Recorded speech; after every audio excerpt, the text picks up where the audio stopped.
महाराज जी मैं ये पूछना चाहता हूँ कि जो क्योंकि सनातन धर्म में जो आपने एक अलग जगाई है गौ माताओं की सेवाओं के लिए और नवयुवकों को यानी एक जो नया मार्गदर्शन दिया है आपने कि जैसे अभी बॉलीवुड के जो गाने छोड़ के जो जनता आपके गानों पे झूम रही है, क्योंकि आपने हिंदू धर्म में एक ऐसा एक व्यक्तित्व जगाया है, एक जो नवयुवक हैं उनके अंदर एक ऐसी भावना जगाई है कि हिंदुओं के प्रति और गौ माताओं के प्रति एक सेवा का भाव बने और गौ सेवा जो भटक रही हैं, जो दर दर भटक रही हैं, जिनकी दुर्दशा हो रही है, उनके जो लिए आपने एक मुहिम छेड़ी है, उसके बारे में क्या कहेंगे नवयुवकों को? भारत माता की जय, भारत माता की जय, वंदे मातरम, वंदे मातरम, हर हर महादेव, हर हर महादेव, हर हर महादेव। पूज्य गौ माता की जय। देखिए पिछले 7-8 साल से जब से मैंने गाय माता का पूंछ पकड़ा है तब से मेरी भी पूंछ हो गई है। मुझे कोई पूछता न था, जब तक विकार न था मुझे कोई पूछता न था। ये गौ माता ने कृपा करके मुझे अनुभव कर दिया। और मैं भी एक सन्यासी हूँ, एक साधु हूँ, और मैं भी कहीं गुफा में जाकर के भजन कर सकता था, एक जगह एकांत में बैठ करके भजन कर सकता था, पर मेरे गुरु महाराज ने मुझे प्रेरणा दी, मेरे दादू दयाल जी ने मुझे प्रेरणा दी, गौ माता ने प्रेरणा दी कि समाज को अभी संतों की बहुत सख्त जरूरत है कि सनातन धर्म को बचाना है तो संत ही बचा सकता है, दूसरा दुनिया में कोई है नहीं तो सनातन धर्म को बचा दे। इसलिए मुझे खड़ा होना पड़ा और सबसे पहले मैं युवाओं को एक जागृति दी हूँ कि नशा मुक्त हो। और मेरी गाय माता का मैं एक संदेश भी दिया है कि गाय बिना गति नहीं और सत्संग के बिना मति नहीं। गाय हमारी गति कर सकती है और सत्संग से ही मति आ सकती है।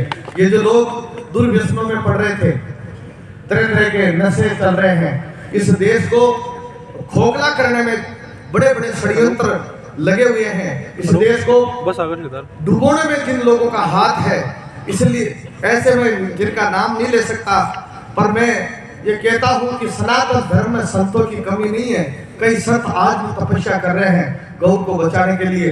और गाय एक ऐसी गौ माता है जो साक्षात धरती माता का अवतार है। जो लोगों को ज्ञान नहीं था, लोग पशु समझने लगे थे, जो गाय को माँ का दर्जा देते हैं वो गाय को पशु समझने लगे थे। तो ये संतों ने फिर एक बीड़ा उठाया है कि गाय पशु नहीं है, गाय तो साक्षात माँ है जिसकी पूजा खुद कृष्ण भगवान ने करी है। तेजाजी महाराज जिसको हम पूजते हैं वो भी गाय माता के नाम से जाने जाते हैं। आप बाबूजी महाराज राठौड़ हुए हैं, वो गाय माता के नाम से पूजे जाते हैं। जहाँ जहाँ भी ज्योतिर्लिंग है वहाँ गौ माता अपना दूध सींचती थी, तब वहाँ ज्योतिर्लिंग प्रकट होते थे।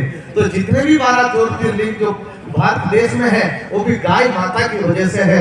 और अभी भी हमारा देश का प्रधानमंत्री चाय वाला बना हुआ है और अगला प्रधानमंत्री बनेगा तो गाय वाला ही बनेगा। गाय की सेवा करेगा वो इस देश में राज करेगा। जो गाय का नहीं वो हमारा नहीं, जो राम का नहीं वो हमारा कोई काम का नहीं।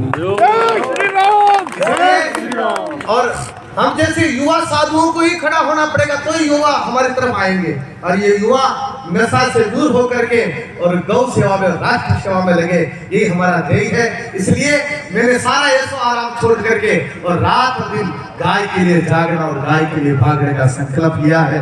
और आने वाला समय आपको विश्वास दिलाता हूँ, जल्दी ही गाय माता उस पद पर स्थापित होगी जिस दुनिया नतमस्तक होगी। और आज तो राजस्थान सरकार को भी समझ में आ गया है कि गाय क्या है। उन्होंने वैलेंटाइन डे की जगह काऊ हक डे निकाल दिया। गाय को गले लगाना। आप बताइए। मैं एक और पूछना चाहता हूँ महाराज जी आपसे कि जैसे अभी अपना भारत देश है उसको हिंदू राष्ट्र घोषित होना चाहिए कि नहीं होना चाहिए?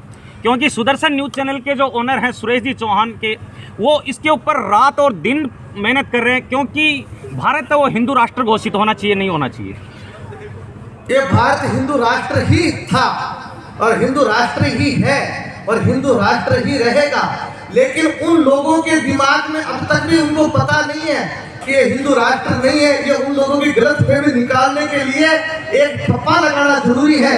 इसलिए हम सब ये प्रयास कर रहे हैं कि सबसे पहले गाय माता राष्ट्र माता हो। राम मंदिर तो बन ही गया, धारा 370 भी हट गई है, तो अब हिंदू राष्ट्र भी हो जाएगा। भारत माता की जय।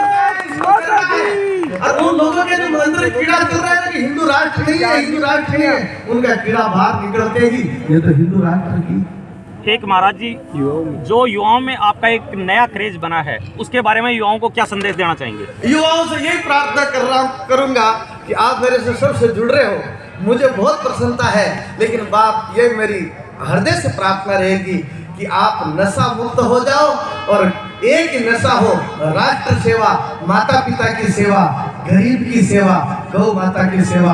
दुनिया में आपका अमर नाम हो जाएगा, दुनिया में आपको कोई पीछे धकेलने वाला नहीं है। बस आप माता पिता को प्रणाम करो, माता पिता की सेवा करो और गाय माता की सेवा करो और संतों को सम्मान करो। बस यही हिंदू धर्म का नियम है, यही कानून है और यही हिंदू धर्म हमें सिखाता है। और विशेष करके मेरे बड़े बुजुर्ग, उनसे भी प्रार्थना रहती है, ये बीड़ी तंबाकू गांजा सुल्फा पीते हैं, उनसे भी प्रार्थना की धीरे धीरे सब छोड़ दो और आप भी अब गौशालाओं में जाकर के हरि का भजन करो, सुमिरन करो। पहले जंगल में जाते थे, अब जंगल में संन्यास लेने की जरूरत नहीं है, अब तो गौशाला में जाकर के गौ माताओं की सेवा करो और युवा नशा मुक्त होकर के राष्ट्र की सेवा करो। बोले गौ माता की जय, भारत माता की जय, वंदे मातरम, वंदे मातरम, हर हर सत्यनाम। गुरु रविदास जी महाराज